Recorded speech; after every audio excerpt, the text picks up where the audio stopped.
التكرار بيعود. حاجات كتير من تكرارها ما بقتش تأثر فينا. الغياب لما بتتعود عليه بيبقى عادي، والوجع لما بيتكرر ما بيأثرش فيك. حتى الإهمال لما بيزيد عن حده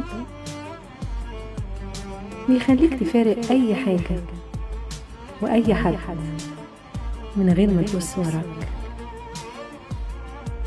والتراكمات قادرة تهد حيل أي بني آدم مهما كانت قوته. الحاجات اللي أنا جنبك عشتها، ده انت رغم ان انت قاسي كان في حاجة بحبها. سيبنا نبعد فترة